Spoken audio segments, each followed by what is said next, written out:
Hello everyone, इस video में आज हम देखेंगे सेंट्रल गवर्नमेंट के एक और एग्ज़ाम के बारे में।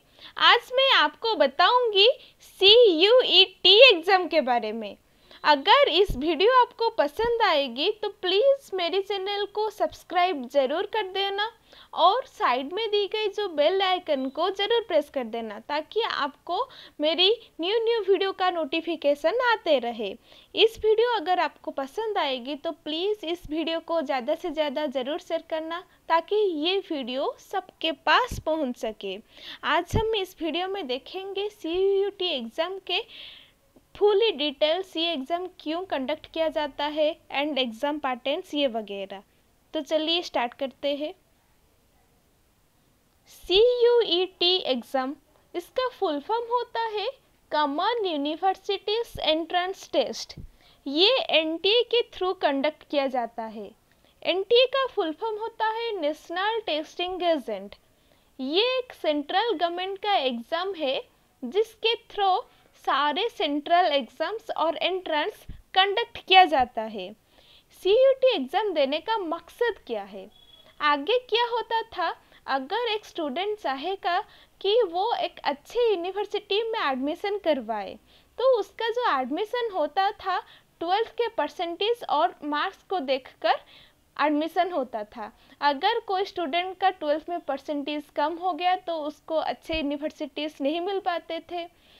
ये CUET एग्ज़ाम देने का प्रॉफिट ये है कि एक सारे के सारे स्टूडेंट्स एक लेवल में आ जाए, सभी को ये मौका मिले कि सारे के सारे स्टूडेंट्स एक अच्छे यूनिवर्सिटीज़ ज्वाइन करने के लिए, एडमिशन करने के लिए अप्लाई कर सके।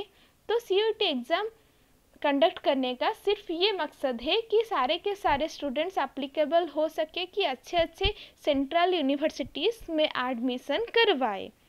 तो CUET एग्ज़ाम का जो क्वालिफिकेशंस होता है, आपके 12th के बाद कोई भी स्टूडेंट्स एग्ज़ाम के लिए एप्लीकेबल हो सकेगा। इसका एज लिमिट कुछ भी नहीं है। 12th के बाद कोई भी कैंडिडेट्स और स्टूडेंट्स इस एग्ज़ाम के लिए अप्लाई कर सकता है। CUET एग्ज़ाम के पेपर्स अगर हम देखें तो इस पेपर्स को 3 सेक्शन में डिवाइड कर दिया गया है। ये एग्ज़ाम बेसिकली ऑनलाइन में कंडक्ट होता है। ये 3 सेक्शन क्या है? लैंग्वेज टेस्ट एक होगा, domain test and general test. ऐसे 3 अलग अलग सेक्शन में आपको आपके जो क्वेश्चंस पेपर है उसको डिवाइड कर दिया गया है। तो आगे हम देखेंगे language test, domain test and general test के questions patterns, exam patterns and syllabus कैसे आते हैं language test, domain test and general test से। तो चलिए स्टार्ट करते हैं। पहले हम देखेंगे लैंग्वेज टेस्ट के बारे में। लैंग्वेज टेस्ट मतलब आप अगर चाहे तो इंग्लिश में एग्ज़ाम देने के लिए तो इंग्लिश लैंग्वेज सिलेक्ट कर सकते हैं, अगर कोई चाहेगा हिंदी में तो हिंदी भी सिलेक्ट कर सकते हैं। अगर कोई चाहेगा कि उनके लोकल लैंग्वेज में और रीजनल लैंग्वेज में एग्ज़ाम दे तो वो भी दे सकता है। Basically universities, top universities English and Hindi language को प्रीफर करते हैं। आज मैं आपको बताऊंगी इंग्लिश लैंग्वेज के सिलेबस के बारे में। तो पहले देख लेते हैं एग्ज़ाम पैटर्न्स कैसे आते हैं लैंग्वेज टेस्ट में। एग्ज़ाम पैटर्न, टोटल क्वेश्चंस आपको पूछा जाएगा 50 क्वेश्चंस, उसको आपको 40 क्वेश्चंस अटेम्प्ट करना होगा जिससे 10 ऑप्शनल रहेगा एंड 1 क्वेश्चंस का एवल्यूशन और मार्किंग स्कीम होगा 5 मार्क। 1 क्वेश्चंस का एवल्यूशन होगा 5 मार्क्स। ऐसे टोटल मार्क्स हमको मिलेगा 200 मार्क्स। हाईएस्ट मार्क 200 मार्क्स रहेगा एंड नेगेटिव मार्किंग भी रहता है। अगर आपका एक क्वेश्चन रंग हो गया तो आपका 5 मार्क कटेगा, उसके साथ टोटल मार्क्स से आपका 1 मार्क डिडक्ट हो जाएगा एंड आपको टाइम लिमिट 45 मिनट्स का टाइम लिमिट दिया जाएगा। देन सिलेबस के बारे में अगर हम देखें तो रीडिंग कम्प्रहेंशन से क्वेश्चन आएगा। आपको एक पैसेज गिवन होगा। पैसेज आपको आ सकता है फैक्चुअल, नैरेटिव एंड लिटरेरी। कोई भी एक पैसेज आ सकता है। फैक्चुअल मतलब कोई भी एक फैक्ट के बेसिस पर एक पैसेज गिवन होगा। नैरेटिव कोई भी नरेशन या स्टोरी के बेसिस पर एक पैसेज गिवन होगा, या literary. Then verbal ability, rearrange the parts, parts of speech को लेकर एक पैसेज एक क्वेश्चंस गिवन होगा। Then choosing the correct words, synonyms and antonyms, similar words and opposite words जो होता है synonyms and antonyms, and then vocabulary. ज़्यादातर question CUET में वोकाबुलरी के बेसिस पर पूछा जाता है, तो ये अच्छा होगा कि आप वोकाबुलरी को ज़्यादा प्रीफर करें। ऐसे ही अगर कोई स्टूडेंट हिंदी लैंग्वेज चूज़ किया है तो हिंदी के जो ग्रामर सेक्शन है उससे क्वेश्चन आएगा। जैसे रीडिंग कंप्रेशन आपको हिंदी में पूछा जाएगा, एक पैसेज हिंदी में गिवन होगा ऐसे। तो नेक्स्ट हम देखते हैं डोमेन टेस्ट के बारे में। डोमेन टेस्ट का एग्जाम पैटर्न पहले देख लेते हैं। डोमेन टेस्ट का सिमिलर है लैंग्वेज टेस्ट के एग्जाम पैटर्न के साथ। टोटल क्वेश्चंस आपको 50 क्वेश्चंस गिवन होगा, उससे आपको अटेम्प्ट करना होगा 40 क्वेश्चंस, जिससे 10 क्वेश्चंस ऑप्शनल रहेगा। एंड इसका मार्किंग स्कीम भी सेम है। एक 1 क्वेश्चंस का एवल्यूशन होगा 5 मार्क्स, ऐसे ही टोटल मार्क्स आपको मिलेगा हाईएस्ट मार्क 200 मार्क्स। इसमें नेगेटिव मार्किंग भी रहता है। अगर आपका 1 क्वेश्चन रंग हुआ तो आपका 5 मार्क्स कटेगा, उसके साथ टोटल मार्क्स से 1 मार्क डिडक्ट हो जाएगा। इससे अच्छा होगा कि आपको जो क्वेश्चंस ना आए उसको स्किप कर दे, तो ये बेहतर होगा।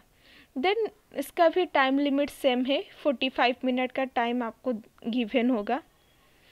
देन नेक्स्ट हम देखेंगे सिलेबस के बारे में।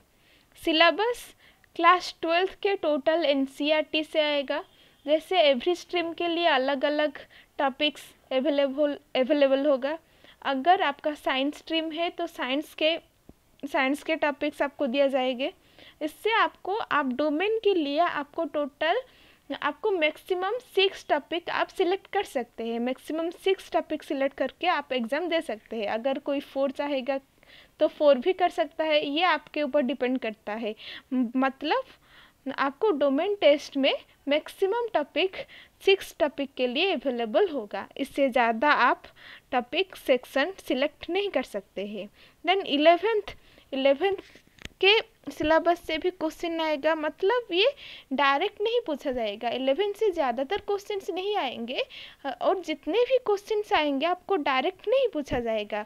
11th के कंसेप्चुअल बेस्ड, अगर आपका कंसेप्ट 11th का क्लियर हो तभी जाके आप 11th के क्वेश्चंस जितने आएंगे आप अटेम्प्ट कर सकते हैं। इसीलिए ये बेहतर है कि आप 11th के सारे जो चैप्टर्स या और सिलेबस गिवन है उसके आप कंसेप्ट सारे के सारे अच्छे से क्लियर करके एग्ज़ाम के लिए अटेम्प्ट करें, तो ये बेहतर होगा। अभी हम देखेंगे जनरल टेस्ट के एग्ज़ाम पैटर्न्स के बारे में। इसका जो एग्ज़ाम पैटर्न से language test and domain test के कंपेयर लिटिल बिट डिफरेंट है। इसका टोटल क्वेश्चंस आपको 75 क्वेश्चंस गिवन होगा। इससे आपको 60 क्वेश्चंस अटेम्प्ट करना होगा, जिसमें 5 क्वेश्चंस आपको ऑप्शनल मिलेंगे। एंड 1 क्वेश्चंस का एवल्यूशन आपको 5 मार्क्स दिया जाएगा, इसीलिए उसका टोटल मार्क्स होगा 300 मार्क्स। इसका नेगेटिव मार्किंग भी रहता है। अगर आपका 1 क्वेश्चन रंग हुआ तो 5 मार्क्स के साथ आपके टोटल मार्क्स से 1 मार्क डिडक्ट हो जाएगा। इसीलिए अच्छा होगा कि आपको जो क्वेश्चंस ना आए स्किप कर ले, ये बेहतर होगा। देन आपको टाइम लिमिट दिया जाएगा 60 मिनट्स। एवरी क्वेश्चंस के लिए आपको 1 मिनट, सिर्फ 1 मिनट्स गिवन होगा, इसीलिए आप थोड़ा केयरफुली पढ़ के अटेंड करना। देन नेक्स्ट हम डिस्कस करेंगे सिलेबस के बारे में। सिलेबस अगर हम देखें तो क्वेश्चंस जनरल नॉलेज से आएगा, करंट अफेयर्स से आएगा। करंट अफेयर्स मतलब लास्ट 6 मंथ के करंट अफेयर्स जो है आप स्टडी करके जाना, उसमें से सिर्फ क्वेश्चंस आएगा। Then general mental ability, numerical ability, numericals आपको ध्यान देना होगा। Logical and analytical reasoning, quantitative reasoning मतलब आपको बेसिक मैथमेटिक्स नॉलेज आपको गेन करना होगा, उसमें से क्वेश्चंस आएगा। Algebra, geometry, mensuration, statistics, arithmetics, ये सब क्वांटिटेटिव रीजनिंग के अंदर आते हैं। ये सब आपको सिलेबस गिवन होगा एंड ये फिक्स्ड नहीं है कि कौन से टॉपिक से कितने मार्क पूछा जाएगा।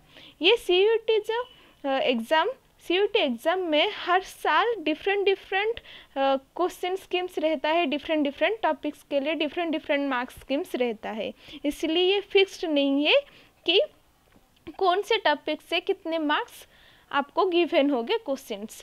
देन ये सारे था सीयूटी एग्ज़ाम के क्वेश्चंस पेपर्स के बारे में। Thank you.